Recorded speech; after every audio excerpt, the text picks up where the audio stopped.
시민권자의 배우자 금방 돼요. 1순위 21세 이상의 미혼 자녀 6개월 내지 1년 걸려요. 그런데 뭐 이런 자녀, 뭐 부모 이런 경우는 나오지요. 이런 경우는 나오는데 시민권자의 배우자 요 부분에 가서 다 거부가 된단 말이죠.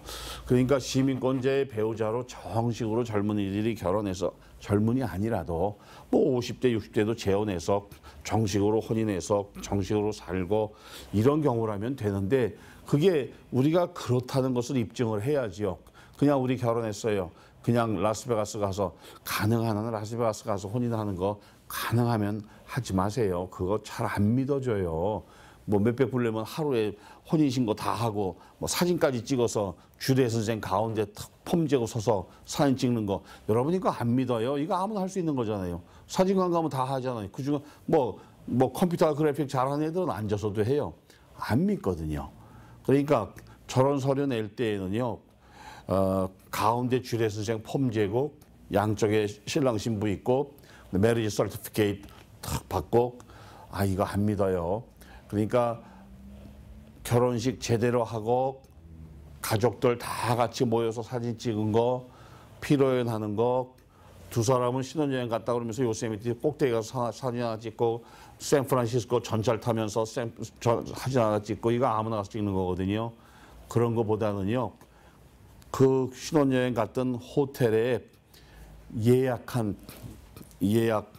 카드로 낸 영수증, 그 다음에 결혼식 청첩장, 그리고 피로연 하느라고 들어간 비용 영수증, 이런 진짜 결혼한 사람들이 아니면 구할 수 없는 이런 서류를 내야지. 서류 내라고 그러면 매리지 서티피케이트, 결혼식 사진 2장, 그건 누군 못 가져와요? 다 가져와요. 그러니까 그렇게 하면 여러분 인터뷰 안 됩니다. 나중에 하나씩 짚고 넘어갈 때 제가 다시 하겠습니다. 그렇구나. 그럼 또 오늘 지금 이거 듣고 계시던 분들, 돈 주고 지난달에 만났던 분들, 지금이라도 물를까? 또 이러고 싸우지 마시고 제대로 된 방법을 찾으세요. 자, 그 다음에 2순위요. 2순위는요. 2순위라고 하는 것은 영주권이에요. 2순위. 영주권자의 배우자. 그리고 21세 미만 미혼 자녀. 이게 2순위거든요. 이 영주권자의 배우자예요. 영주권자의 배우자 21세 미만 자녀. 요즘은 이게 한 3, 4년 걸려요. 기간이요. 한 3년 내지 한 4년 걸립니다. 그냥 천천히 생각하고 계세요. 서두르지 마시고 한 3년, 4년 그 사이에서 왔다 갔다 합니다. 그 다음에 3순위가요. 3순위가 시민권자의 기혼 자녀입니다. 시민권자의 기혼 자녀. 시민권자의 자녀들인데 이미 결혼을 했단 말입니다. 이런 경우가 지금 3순위인데 요즘은 이게 한 5, 6년 걸립니다. 한 5년에서 6년 걸려요. 그 다음에 4순위가 형제 초청입니다. 형제 초청. 그러니까 어떤 분들은 형제 초청이 3순위라는데요. 괜찮아요. 앞에 숫자는 뜻이 없어요. 저는 0순위, 1순위, 2순위 이렇게 나눴으니까 4순위까지 있는 거고요. 0순위, 1순위를 합해가지고 그냥 하나의 카테고리로 만들기도 하고 1, 2, 3, 4는 뜻이 없습니다. 그렇게 구분한다는 거지요. 형제 초청은 지금은 우리 한국의 경우 한 12년 걸려요. 이게 나라별로 달라요. 월남 같은 경우는 한 15, 16년 걸리고 한국은 한 12년 걸리고 그 나라에 배정된 쿼터에 따라서 조금씩 달라지니까 옛날에 우리 한인타운이 어디나 형성될 때에 뭐 LA, 샌프란시스코, 뉴욕 뭐 어디든 또는 뭐 어디가 됐던 한인 커뮤니티가 형성된 것은 미국이나 어디나 이민자가 생긴 것은 형제 초청으로 시작됐지요. 형제 중에 한 분이 먼저 미국에 와서 자리를 잡고 나머지 또 가족들을 또 부르고 그러면서 시작이 됐고 옛날에는 이게 뭐 처음에는 1년도 안 걸리고 이랬는데 지금 세월이 가다 보니까 인원이 많아지고 해서 형제 초청이 한 12년 정도 되니까 12년 정도 되니까 웬만한 경우는 이제 형제 초청을 잘 안 하려고 그러고 초청한다고 그래도 오는 쪽에서도 싫다 언제 가는 거 모르고 그것 때문에 미국 들어가는 방문 비자 신청할 때마다 잘 안 주고 이민 신청해 놓으면 방문 같은 거 잘 안 주잖아요. 오히려 불편해서 안 한다. 이래가지고 형제 초청을 아예 신청도 안 해놓고 이러면서 12년 지나간 다음에 한 10년쯤 지나간 다음에 그때 그거 할 걸 그랬다. 또 이런 사람들도 있거든요. 그러니까 생각하기 나름이에요. 이 다음을 생각해서라도 한국에서 나중에 은퇴하고 힘들어질 것이 뻔한데 이러면 형제 초청 12년 걸리면 어때요? 12년 동안 12년 동안 누가 세금을 내래요? 12년 동안 무슨 서류를 내래요? 순서가 그냥 12년 걸리는 것 뿐이니까 내놓고 잊어버리면 되죠. 잊어버리고 있다가 한 12년쯤 지난 다음에 인터뷰 들어오려니까 그때 가서 들어가서 오든가 아니면 그때 가니까 한국 떠나는 게 더 싫은 것 같아. 한국이 더 잘 살고 미국이 못 사는 것 같아. 그러면 그때 가서 안 오든가 이러면 되는데 잘 생각할 필요가 있어요. 그랬다가 나중에 한 12년쯤 지났는데 나 급하게 한국을 떠나서 미국 가서 살고 싶어. 은퇴하니까 한국에 대책이 없어. 이래가지고 미국 오려고 하는데 그때는 방법이 없으니까 방문 비자로 들어와가지고 또 그냥 주저앉고 이런저런 문제들이 자꾸 생기는 거거든요.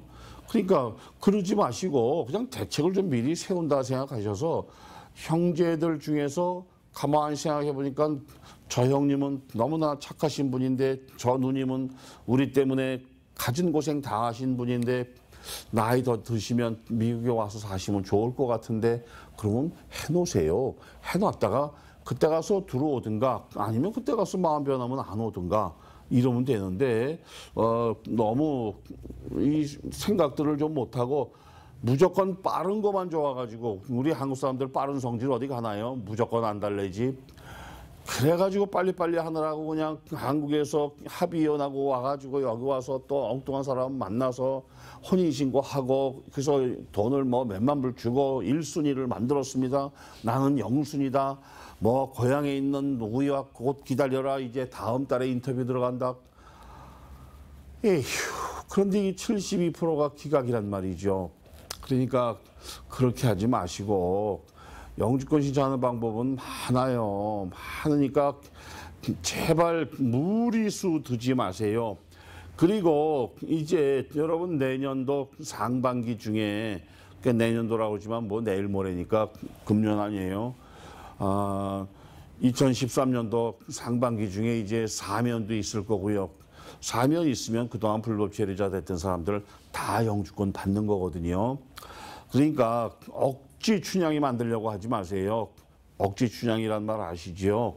춘향이 같지도 않은 사람을 억지로 춘향이 만드느라고 이러면서 그럴 필요 없어요. 춘향이가 안 될 사람이면 자기 핏줄대로 살면 돼요. 다 춘향이만 되라는 거 아니거든요. 그러니까 이 문제에 대해서 영주권이 없어서 불편한 거 100번 이해하죠. 변호사나 법무사나 돼가지고 영주권 없는 사람 상대로 못된 짓 하는 것은요 3대가 재미없습니다. 그런데 많은 영주권 신청하는 사람들에게도 문제가 많아요. 원칙대로 순서대로 거기 자기 능력에 맞춰서 하면 좋은데 빨리 돈 줄 테니까 얼른 이러다 보니까 중간에 사기꾼이 횡행하는 거거든요. 여러분 돈으로 해결 안 되는 거예요. 영주권은요. 그러니까 지금까지 불법으로 계신 분들은 일단 금년도 상반기에 사면을 한번 기대하시고요. 30년 만에 처음으로 이제 이루어지는 사면입니다. 그리고 이번에는 꼭 통과될 거거든요. 재작년에 공화당에서 몇 표가 협조를 안 하는 바람에 기각이 됐는데 금년엔 통과가 안 되면 대통령령으로라도 하겠다니까 통과될 것이거든요. 그랬더니 또 이제 많은 사람들이 물어봐요. 그럼 지금 유학생 신분인데, 지금 E2 비자 신분인데, 지금 H1 비자 신분인데, 지금 그걸 던져버리고 불법 체류자로 바꾸면 사면 될까요? 아니요, 여러분. 그러지는 마세요. 이미 늦었어요. 적어도 3년 전, 이걸 3년 전으로 할 건지 5년 전으로 할 건지가 아직 마지막 남은 단계거든요. 3년 전에 미국에 들어온 사람 또는 5년 전에 미국에 들어온 사람, 여기까지만 사면을 하겠다, 이런 거예요. 그러니까 지금 갑자기 이제 와서 불법 체류할 겁니다. 유학생 비자인데 학교 안 다니고요. 불법할 거예요. E2 비자인데 그렇죠, 사업이 안 돼. 이거 던져버리고 불법하려고요. 안 됩니다, 여러분. 그건 사면에 해당 안 돼요. 그러니까 갑자기 지금 또 사면에 대비한 불법 체류 운동하지 마세요. 우선 1순위부터 4순위까지 이렇게 나누어진다는 것을 생각하시고요. 예를 들자면 지금 내 배우자가 영주권자입니다. 근데 이 사람이 내년도에는 시민권을 받을 거거든요. 그러면 내년 시민권 받은 다음에 시민권자의 배우자 영순위로 하는 것이 나을까요? 지금 영주권자의 배우자로 신청해 놓는 게 나을까요? 글쎄, 생각을 해보시고 일장일단은 있어요. 지금 영주권자의 배우자로 했다가 이 사람이 시민권을 받으면 신분 변경 신청을 하면 됩니다. 그럼 영주권자의 배우자에서 시민권자의 배우자로 바뀌어요. 그러면 신청해 놓는 그날부터는 합법 신분이거든요. 그러니까 4년이 걸리던 3년이 걸리던 영주권자의 배우자로 지금 영주권 신청을 했습니다. 그럼 오늘부터는 이게 기각이 될 때까지는 합법입니다.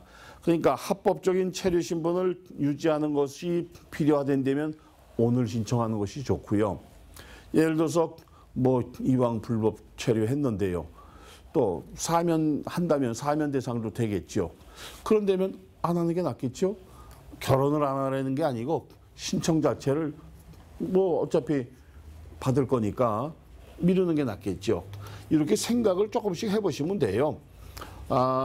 그 이외에 요 기간에 대해서는요, 조금 앞서가기도 하고 뒤서가기도 하고 그래요. 잘 모르겠는데 나는 언제쯤 나올까요? 걱정되시거든. www.state 국무성입니다. .gov 정부입니다. /visa bulletin 여기 가보시면요. 언제쯤 내가 인터뷰할 수 있을까요? 라는 부분을 알 수 있어요. 그러니까 거기 가셔서 한번 알아보시는 것도 괜찮아요. 이 영주권에 대해서 여러분이 자꾸 이제 어려워하시고 하시는데 블레튼, 톤이 아니고요. 블레튼. 여기 가셔서 한번 알아보시고 가능하면 이제는 인터넷 잘 하시잖아요. 공부들 좀 하고 이런 사람들은 자기가 직접 하는 것도 생각을 해보세요. 자기가 직접 내가 비자 신청서 다운로드 받아서 직접 신청해 볼래. 이런 것도 한번 생각해 보시고 또 그런다고 또 어설프게 공부도 한 번도 안 해보고 그냥 무조건 하다가 떨어지진 마시고요. 이 가족 초청 관계는 만약에 변호사를 선임해서 일을 부탁한다면 한 3,000불 정도 소요되는 비용을 생각하셔야 돼요. 그런데 요즘은 직접 하는 사람들도 많아요. 직접 할 수 있으면 직접 하세요. 꼭 변호사나 법무사가 꼭 있어야만 되는 것은 아닙니다. 이민관계는 직접 하실 수 있으면 직접 하시고 직접 하는 것은 나는 좀 자신이 없어. 그러면 변호사에게 의뢰하든가 법무사에게 의뢰해서 이민 컨설턴트에게 의뢰해서 비용을 좀 잘 조정해 가면서 이렇게 하시면 됩니다. 많은 사람들이 1, 2, 3, 4순위에 해당이 안 되는 거 억지 춘향으로 갖다 집어넣고 변호사비가 8,000불 들어갔어요. 10,000불 들어갔어요. 20,000불 더 들어갔어요. 그건 다 여러분 엉터리예요. 이 순위가 맞춰서 여기에 해당되지 않는 것을 억지로 내가 이민국에 20년 근무했습니다. 이민국에 내 동생이 근무해요. 어쩌고 하는 건 다 그건 엉터리예요. 여러분 그런 사람